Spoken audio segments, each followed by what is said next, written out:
सवाल अब यह है कि क्या यूपी का मुसलमान असदुद्दीन ओवैसी को अपना हमदर्द नेता कबूल करेगा, जहां कहा जाता है कि मुसलमान रणनीतिक रूप से हमेशा वोट देता आया है, यह देखते हुए कि उसका वोट बेकार ना जाए। क्या ऐसे ठेठ राजनीतिक माहौल में हैदराबाद से देश की राजनीति में मुस्लिम नेता असदुद्दीन ओवैसी उत्तर प्रदेश के भीतर स्वीकार किए जाएंगे, जहां 4 मोर्चे पहले से खुले हैं? क्या वहां से जीत का कोई रास्ता निकालकर देश में मुस्लिमों के बड़े नेता ओवैसी बन पाएंगे? 1994 में पहली बार हैदराबाद में विधायक बने और 2004 में पहली बार लोकसभा के लिए सांसद।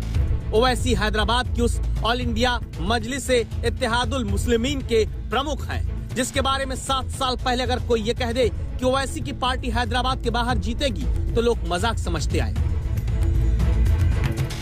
ओवैसी की पार्टी का इतिहास ऐसा है कि 1962 में पहली बार AIMIM ने कोई विधानसभा चुनाव देश में जीता था।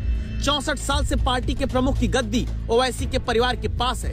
2014 वो साल था जब पहली बार ओवैसी की पार्टी ने हैदराबाद के बाहर कोई विधानसभा चुनाव जीता। 8 साल से पहले तक एक शहर की पार्टी कही जाने वाली AIMIM अब देश के 4 राज्यों में अपनी राजनीतिक दस्तक रखती है।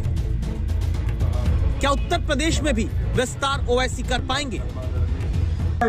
ये समाजवादी पार्टी हो, BSP हो या फिर कांग्रेस हो या BJP हो, इनको एक ही बात की तकलीफ है कि पूरे भारत में मुसलमानों की कोई पॉलिटिकल लीडरशिप ना बने। मैं यहाँ पर अपनी शोहरत के लिए नहीं आया हूं, अल्लाह जानता है। मैं आपको नेता बनाने के लिए आया हूं।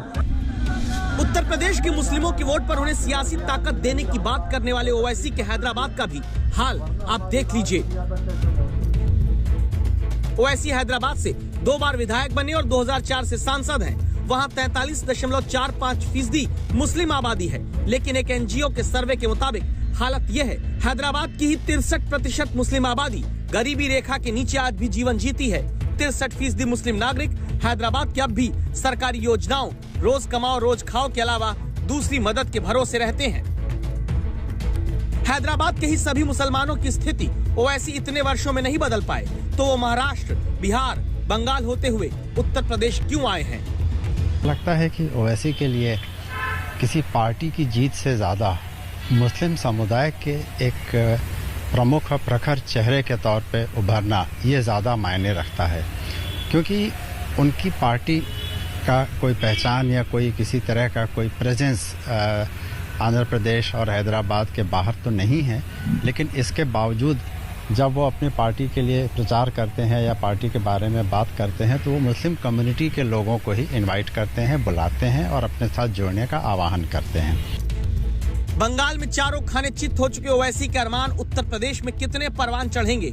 इस सवाल का सटीक जवाब चुनावी नतीजे उत्तर प्रदेश के बताएंगे। लेकिन बिहार के बाद अगर यूपी में कुछ भी सीट AIMIM जीती तो मुस्लिम वोटों की राजनीति में राष्ट्रीय विस्तार नीति ओवैसी की जरूर आगे बढ़ेगी।